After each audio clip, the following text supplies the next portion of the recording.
Alors, je suis présentement au service communautaire de Prescott et Russell parce que l'épisode d'aujourd'hui, est en rapport avec une problématique que leur organisme essaie de régler, c'est-à-dire l'isolement social chez les aînés francophones. Alors, lorsque l'on vieillit, le cercle social tend à diminuer véritablement. Et on le sait, la population francophone, elle est vieillissante. Alors, c'est un enjeu d'actualité. Alors, dans un premier temps, à l'épisode, on va cerner l'isolement social. Alors, qu'est-ce que c'est?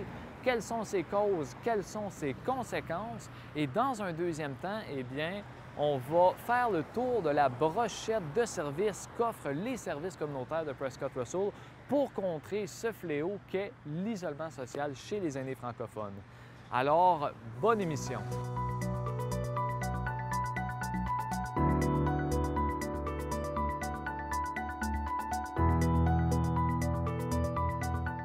Des populations plus distinctes qui sont plus à risque de l'isolement. On parle ici des populations minoritaires, dont les francophones, les femmes, les gens qui vivent en milieu rural. Mais on le voit dans nos situations de crise, dans les appels qu'on reçoit de la clientèle de notre communauté de Prescott et Russell.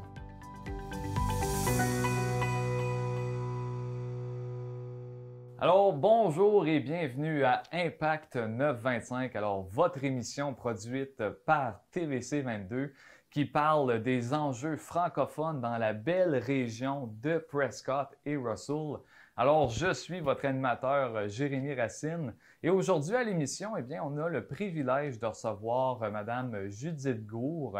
Madame Gour qui a travaillé 27 ans à Valoris, qui est présentement la directrice générale du groupe Action à Hawkesbury et qui est aussi présidente du conseil stratégique de Prescott Russell Bien Vieillir. Alors, Madame Gour, bonjour et merci d'avoir accepté l'invitation. Bonjour et merci à vous. Parfait. Alors, sans plus attendre, on plonge dans l'entrevue. Alors, aujourd'hui, on va parler d'un sujet quand même assez important, l'isolement social chez les aînés francophones. Je pars ça tout de suite en vous demandant, c'est quoi la définition de l'isolement social et c'est quoi la différence avec la solitude? C'est une excellente question parce qu'il faut vraiment, malgré que c'est des problématiques distinctes, alors il faut bien les identifier. L'isolement social, ça a vraiment lieu lorsqu'une personne a très peu de contact avec d'autres personnes. Ou si elle a des contacts avec des gens, c'est peu fréquent et on questionne même la qualité. Alors, c'est une personne, c'est pour ça qu'on dit isolement, c'est vide ou presque pas de contact avec les gens de l'externe ou même un réseau familial. L'isolement, c'est différent. C'est vraiment un... La solitude. La solitude, oui. La solitude, c'est différent parce que c'est vraiment la perception d'une personne face à un sentiment d'être seule. Puis, ce qu'il faut vraiment faire attention, c'est malgré le fait qu'une personne âgée peut être très bien entourée, elle peut quand même se sentir très seule. Et comme je vous ai dit, c'est deux choses complètement distinctes. Par contre, l'isolement peut mener à la solitude et la solitude peut mener à l'isolement. Donc, c'est deux phénomènes qui se rejoignent et qui se lient. C'est un peu ça, la confusion aussi. Mais là, c'est plus clair. Alors, moi, j'aimerais savoir, c'est quoi les causes notables de l'isolement social? Qu'est-ce qui cause ce phénomène?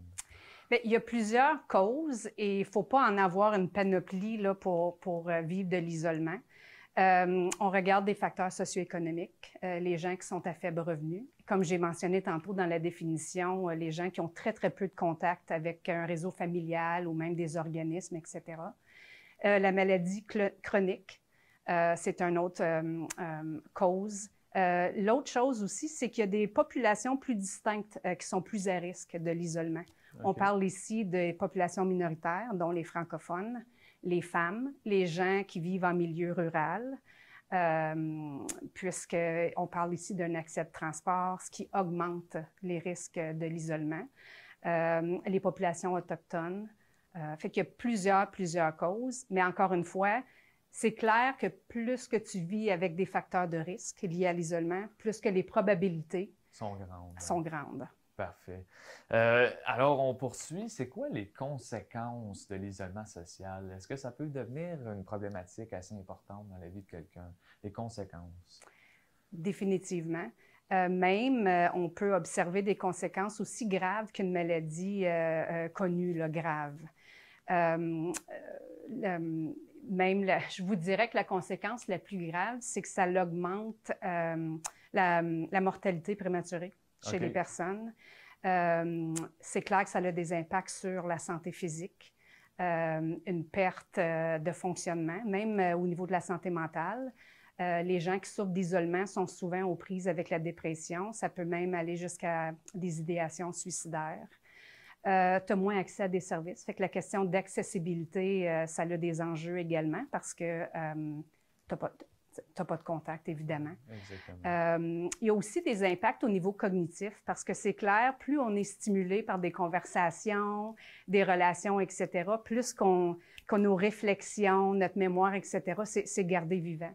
Quand tu es isolé, très peu de contact, bien, ça a des impacts importants à ce niveau-là également. Ça peut dépérir au niveau cognitif, là, c'est ça? Ah, définitivement, définitivement.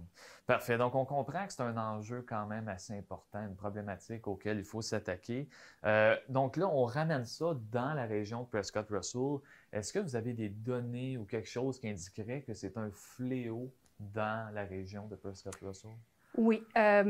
Premièrement, j'ai parlé des causes, etc. J'ai mentionné que les gens qui demeurent en milieu rural, c'est même prouvé par les études qu'il y a un impact plus grand à cause d'un manque d'accès, etc. Alors, la région de Prescott-Russell, vous savez, c'est un milieu rural.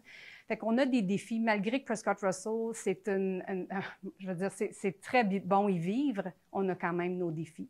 On parle de certains endroits qui ont des faibles revenus, encore un problème de transport qu'on essaye de régler. Exactement.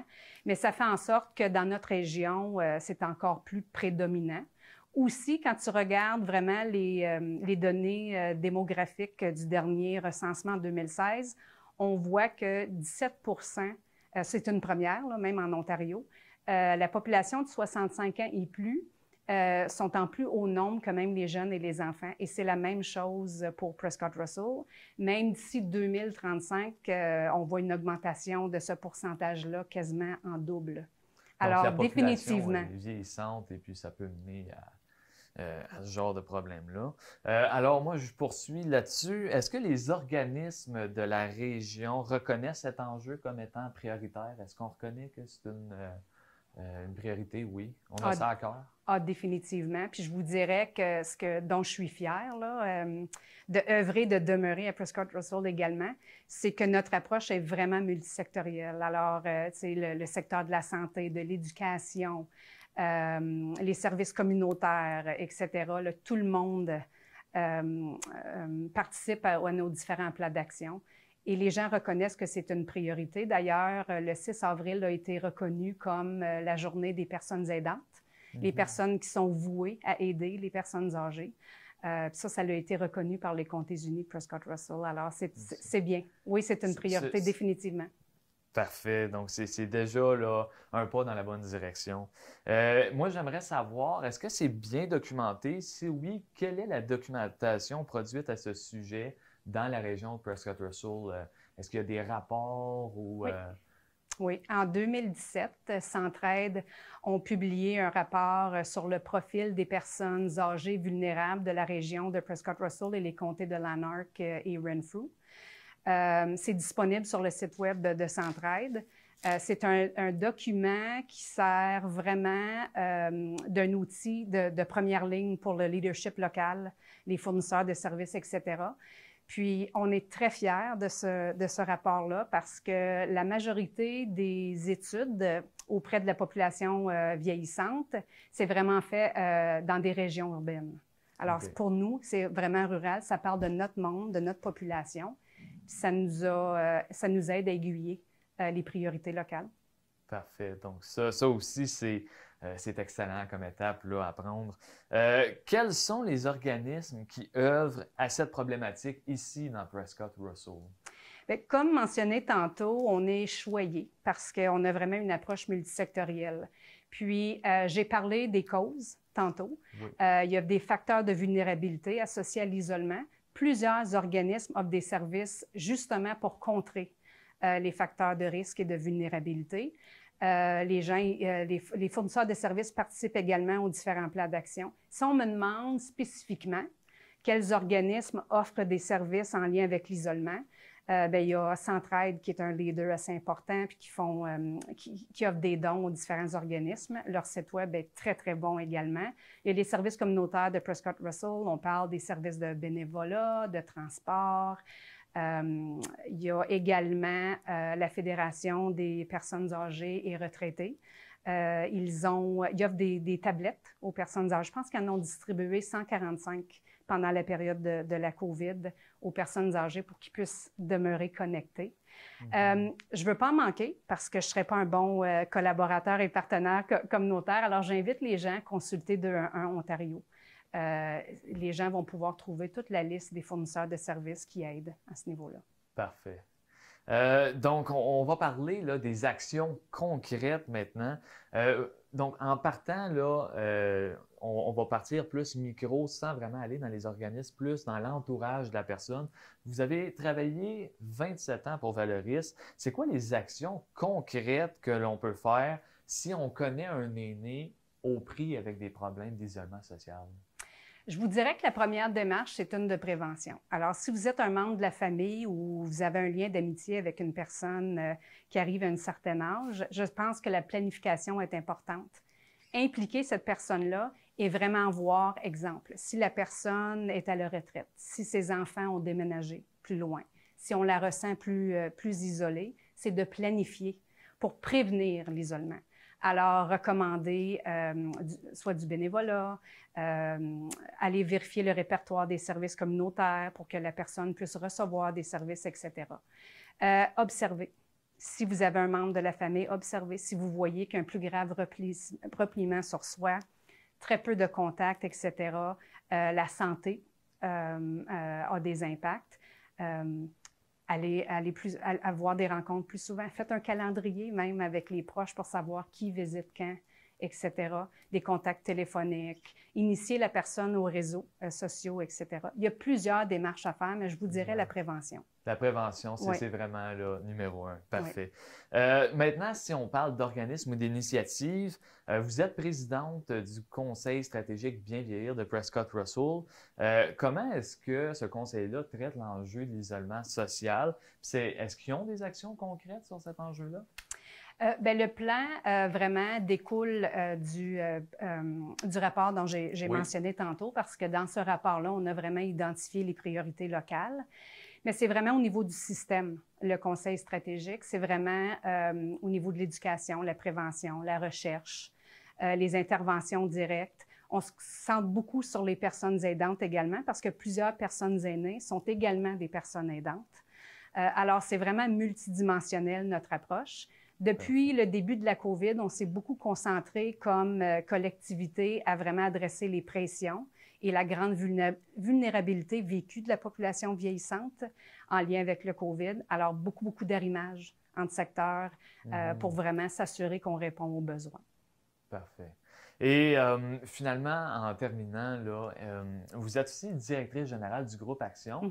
Est-ce que le groupe Action traite de cet enjeu-là? Est-ce que les personnes qui sont en isolement social peuvent y aller? Comment ça marche un peu pour nos téléspectateurs, pour faire ça bien clair? Oui, c'est pour ça que votre question, à savoir qui offre des services directs en réponse de l'isolement est important. Le groupe Action, c'est clair qu'on fait face à cet enjeu-là avec notre clientèle actuelle. On a 2 programmes, ALS et Outreach, un qu'on offre en partenariat avec les services communautaires de Prescott Russell, et on voit quotidiennement de notre clientèle vieillissante souffrir d'isolement. Alors, ce que l'on offre, c'est qu'on augmente la fréquence des contacts. On travaille étroitement avec les personnes aidantes de leur famille. On les accompagne à des activités. On offre des répits aux personnes aidantes. Alors, c'est clair, au premier signe, on intervient. Mais aussi, comme je mentionnais tantôt, beaucoup de prévention. Nos préposés, notre superviseur infirmière travaillent beaucoup sur prévenir l'isolement chez notre population de clients. Parfait. Bien, un gros merci, Mme Gourde. Ça a été vraiment là, un bel entretien. Vous avez été généreuse de votre temps, de vos réponses. Un gros merci d'être venue. Merci à vous. Merci. Alors, pour nos téléspectateurs, alors revenez-nous en deuxième partie d'émission. On va aller retrouver Mme Sylvie Lefebvre, directrice générale des services communautaires de Prescott Russell. Elle va nous parler là, des actions concrètes et des initiatives que cet organisme-là fait. Alors, restez des nôtres.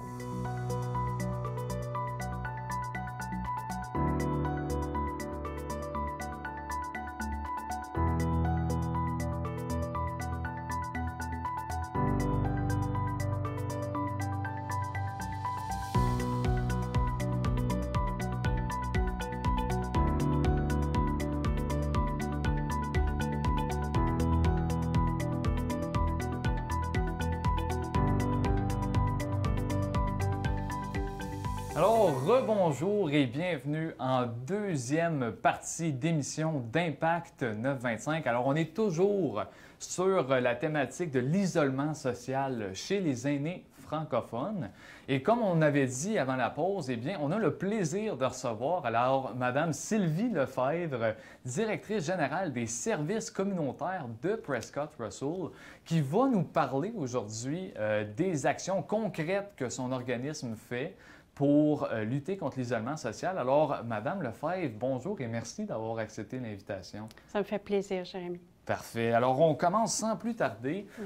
Avant la pause, en première partie, on a bien identifié et décortiqué la problématique de l'isolement social dans Prescott Russell avec Mme Gour. La première question, est-ce que vous le voyez dans les opérations quotidiennes de votre organisme, tout cet enjeu-là de l'isolement social? Est-ce que vous le percevez? Définitivement. Je veux dire, puis c'est là-dessus notre base qu'on doit se déployer des nouveaux services ou faire des changements parce que pour contrer l'isolement, c'est vraiment important, mais on le voit. On le voit dans nos situations de crise, dans les appels qu'on reçoit de la clientèle de notre communauté de Prescott Russell. Parfait. Donc, c'est ça, c'est un enjeu. Vous voyez les signes, en tout oui. cas. Alors là, aujourd'hui, on va vraiment s'affairer à faire le tour de la brochette de services que vous offrez aux services communautaires de Prescott Russell pour notamment briser l'isolement social. Et on va commencer avec le transport. Alors, en commençant toujours par le transport, Mme Gour, tantôt en début d'émission, nous disait que le manque de transport, la distance dans la région rurale de Prescott Russell, c'était vraiment un facteur qui contribuait à l'isolement social. Mais vous proposez une solution et vous avez tout un service de transport. Est-ce que vous pouvez nous en parler? Oui. Notre système de transport, c'est vraiment des fourgonnettes, puis on a deux systèmes. On a un système de fourgonnettes avec des conducteurs, puis on a aussi des bénévoles qui font de la conduite ou du transport pour aller à Ottawa pour des rendez-vous médicaux. Mais nous, ici, ce qu'on est en train de faire, on s'est approprié de deux autres fourgonnettes, justement parce que le territoire est vaste. Donc, pour aller faire une épicerie, aller faire dorloter son chien, pour aller voir un optométriste, un dentiste, le médecin de famille, même aller faire des petites courses pour à la pharmacie chercher ses médicaments, des choses qui ont tellement de besoin, les gens. On a commencé à déployer nos services de transport, puis en acquisition de 3 nouvelles fourgonnettes. Ça nous aide énormément. Puis c'est un transport qui est vraiment individualisé, ce qui veut dire que j'aide la personne à entrer dans la fourgonnette, je l'aide à sortir, je la raccompagne à la maison, je porte ses sacs. Okay. Ça aussi, ça a un grand impact. Puis même, il y en a qui veulent aller à la banque alimentaire. Puis on a fait aussi un partenariat avec le United Way, le Centraide, ainsi qu'avec le Club Rotary pour aider à livrer des repas. Oui, aussi, qui est un autre service que vous offrez. Est-ce que, toujours en restant sur le transport, est-ce que vous diriez que c'est un service qui est beaucoup utilisé par vos clients? On est en train d'en faire la promotion parce que, je pense que c'est encore... faut absolument que les gens le sachent qu'on peut offrir ces transports-là. Fait qu'on a vraiment une clientèle, mais on essaye toujours d'aller chercher d'autres personnes pour justement les desservir. Parfait. Alors là, on a parlé du transport. Là, on va se transporter sur un autre service que vous offrez, c'est-à-dire que que vous offrez avant la COVID, c'est-à-dire les dîners sociaux et collectifs. Sur votre site, ça dit qu'entre 2019 et 2020, vous avez reçu 700 personnes dans l'ensemble des dîners sociaux et collectifs que vous avez organisés. Pouvez-vous nous en parler un peu? Est-ce que c'était une initiative qui était quand même assez populaire? Oui, tout le monde aimait ça. Puis je pense que plusieurs le manquent en ce moment à cause de la COVID. Mais c'est un rassemblement des communautés qui venaient se retrouver pour un partage, un repas, une petite conférence, un chant. Puis c'était vraiment apprécié des gens. Avec la pandémie, c'est sûr qu'il a fallu mettre ça sur une pause, mais il reste qu'on a continué à faire des appels, ce qui a suscité de faire des appels pour s'assurer que les gens étaient bien, étaient corrects, étaient en santé, qu'ils n'avaient pas besoin d'autres choses, d'autres services. Parfait. Alors ça, c'était un service que vous offriez avant la pandémie, mais là, vous avez aussi une panoplie d'autres services. Vous avez le programme de jour. Pouvez-vous nous en parler un peu? Oui, le programme de jour, c'est des programmes qu'on a pour la région de Embrun, de Russell Sud. Et puis aussi, on en a un à Clarence, qui est plus un programme pour la démence. Et puis, on en a un aussi pour Hawkesbury. Et puis, c'est des gens qui viennent pour avoir une journée avec une travailleuse sociale qui va regarder les côtés physiques, des exercices, des jeux. Donc, ça l'aide beaucoup à la mémoire, au cognitif, puis aussi au manuel. Ils vont jouer des jeux, ils vont socialiser ensemble. Tout ce programme-là, à cause de la COVID et des règlements du ministère de la Santé, ont dû être mis sur pause. Ce qu'on a fait, par contre, c'est qu'il a fallu trouver des idées, des choses à faire pour continuer à offrir ces services-là, mais d'une différente façon. Parfait. Aussi, on parle de visite amicale et de téléjase. C'est un autre service que vous offrez. Ça, c'est quoi en particulier? Les visites amicales, c'est vraiment des personnes de nos travailleurs sociaux qui se rendaient chez les gens pour aller leur parler. Avec la COVID, c'est sûr que tout a changé, mais on le fait de façon virtuelle, mais aussi on a pu le faire de façon téléphonique où on appelle les gens pour voir comment ils sont. Puis c'est des gens qui demandent d'avoir des appels parce qu'ils ont besoin de parler à quelqu'un. Ils se sentent vraiment seuls. OK. Donc, ça c'est une très belle initiative qui contribue notamment à briser l'isolement social. Là, vous avez aussi un service d'intervention en situation de crise. Alors ça, c'est... Ça, c'est un peu la même chose. C'est des appels, mais c'est vraiment des situations que la personne vit. Ça peut être, on doit changer d'appartement, il y a quelqu'un qui est décédé, on veut en parler, ou quelqu'un qui est malade. Ils vont nous appeler. C'est des clients qui sont déjà avec nous, mais qui nous appellent pour dire, bien, j'ai vraiment besoin de votre aide, j'ai besoin de... Donc, c'est un peu plus d'intervention qu'ils vont demander. C'est pas juste un téléphone une fois semaine, ça peut être beaucoup plus régulier que ça, dépendant de la situation. C'est vraiment pour désamorcer le stress. La situation, la crise. Oui, exactement. La crise. Sur votre site Web, il est mentionné là, que vous avez des nouveaux services offerts, que ce soit les activités virtuelles, les appels téléphoniques de soutien ou l'aide aux personnes endeuillées. Ces trois services-là, pouvez-vous nous en dire un petit peu plus à ce sujet-là aussi? Oui, bien, pour le virtuel, on a eu l'acquisition, on a eu une subvention pour acheter des tablettes. Et puis avec ça, on peut faire, on les laisse à nos clients, puis on peut au moins parler avec. Et puis on organise des sessions pour faire du virtuel. Vraiment, là, on leur parle. Puis des fois, on va en chercher d'autres, fait qu'on fait des activités de groupe.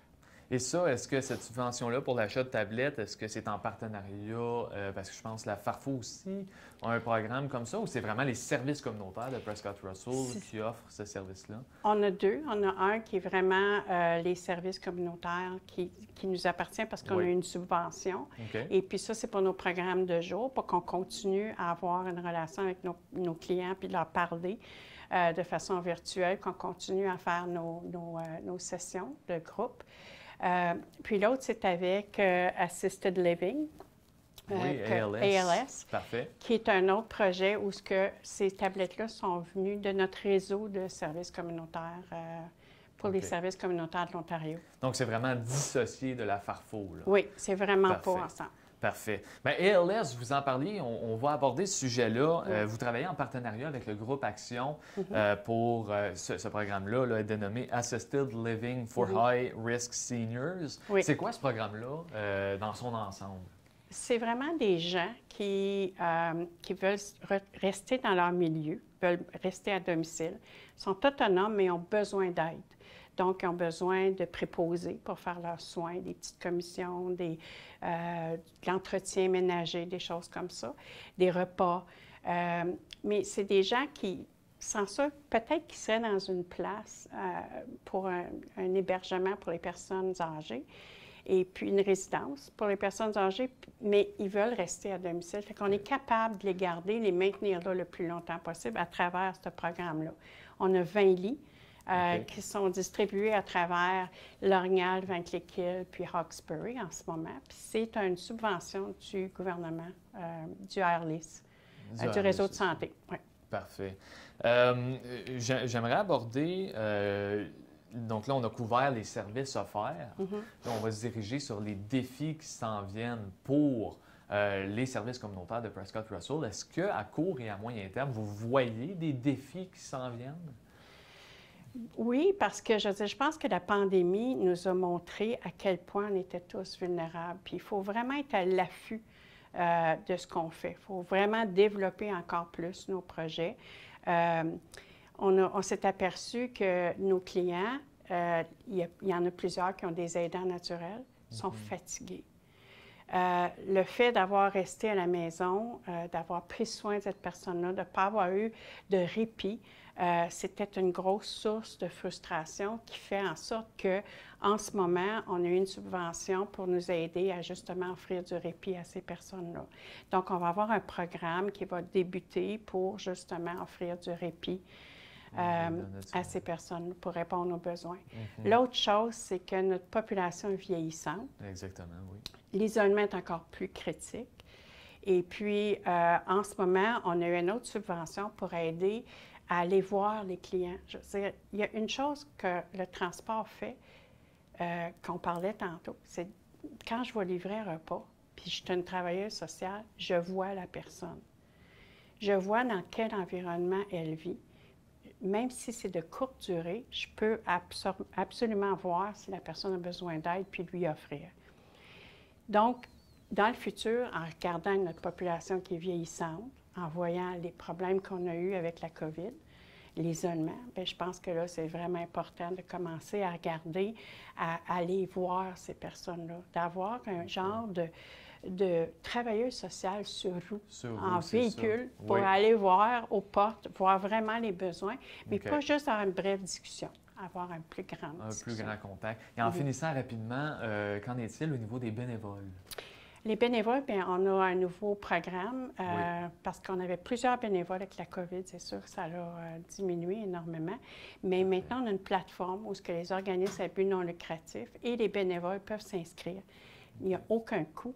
Mais en même temps, ça l'aide justement dans l'isolement social qu'on parle comme personne qui est un petit peu plus, qui est à sa retraite ou quelqu'un qui a perdu son conjoint. On a vraiment besoin de sentir qu'on fait partie d'une communauté. Donc, j'encourage les bénévoles à se joindre sur cette plateforme-là parce que c'est pas juste pour les services communautaires, c'est pour toute la région de Prescott et Russell qu'on demande aux gens d'afficher leur couleur, de dire « moi, je veux faire du bénévolat ». Puis moi, je suis un organisme qui cherche des bénévoles. Parfait. Eh bien, c'est sur ce beau message-là qu'on finit, Madame Lefebvre. Alors, un grand merci d'être venue à l'émission. C'est vraiment généreux de votre part. Parfait. Ça m'a fait plaisir. Merci. Merci. Alors, pour nos téléspectateurs, eh bien, c'est déjà tout pour cette émission-là, cet épisode sur l'isolement social chez les aînés francophones.